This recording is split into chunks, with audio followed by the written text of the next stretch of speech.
Hello friends, அழகான donut பாருங்கள். இன்றைக்கி நான் டோனட் தான் பண்ணியிருக்கேன். இது வந்து ரொம்ப டேஸ்ட்டாக இருக்கும். குழந்தைங்க எல்லாருமே விரும்பி சாப்பிடுவாங்க. குழந்தைங்கள் இல்லை, எல்லாருக்குமே இது ரொம்ப பிடிக்கும். நல்ல வாசனையாகவும் இருக்குது, நல்ல டேஸ்ட்டாகவும் இருக்குது. ரொம்ப சாஃப்டாக இருக்கும். நம்ம கடையிலலாம் வாங்கினோம்னா அது ஃப்ரெஷ்ஷாக இருக்குமா இல்லையான்லாம் நமக்கு தெரியாது. ஸோ நம்ம வீட்டிலையே பண்ணணுன்னா காசு வந்து அதிகமாக தான் கேட்பாங்க கடையில் எப்போவுமே.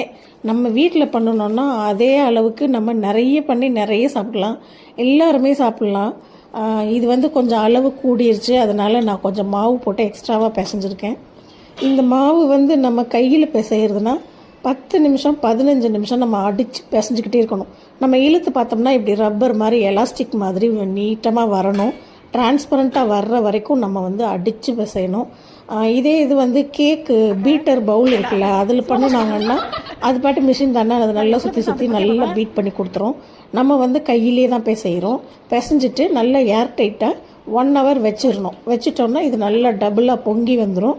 அதுக்கப்புறமா நம்ம அதை எடுத்து மறுபடியும் அடித்து ஒரு 10 நிமிஷம் ஊற வச்சிடணும். அப்புறமா நமக்கு தேவையான ஷேப்பில் நம்ம போட்டு எண்ணெயில் போட்டு பொரிச்சு எடுத்துக்கணும். அப்போ இதை நம்ம ஷேப் பண்ணி வச்சதுக்கப்புறமா ஒரு 5 minutes ரெஸ்ட் கொடுத்துடணும். அது மறுபடியும் நல்லா பொங்கி வரும். அதுக்கப்புறமா எண்ணெயில் போட்டு பொரிச்சு எடுத்துக்கலாம்.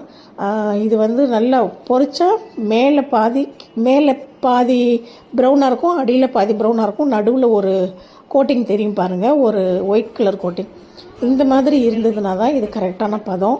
நம்ம மாவு அமுக்கி பார்த்தோம்னா அது புஷ்னு நல்லா பொங்கி வர்ற மாதிரி இருக்கணும். அதுவும் நல்ல பதம் தான். இங்கே பாருங்கள் எவ்வளோ சாஃப்டாக இருக்குதுன்னு. இதை நல்லா சீனி பவுடரில் முக்கி போட்டு நல்லா வச்சுக்கலாம். கஸ்டர்டு பவுடர் இருந்ததுன்னா அதை கஸ்டர்டு க்ரீம் கூட போட்டு நம்ம எடுத்து வச்சுக்கலாம். இல்லை சாக்லேட்டு கூட நல்லா மெல்ட் பண்ணி அதையும் முக்கி எடுத்து வச்சுக்கலாம். இது ரொம்ப நல்ல டேஸ்ட்டாக இருந்தது. குழந்தைங்கள்லாம் நல்லா விரும்பி சாப்பிட்டாங்க. நீங்களும் ட்ரை பண்ணி பாருங்கள்.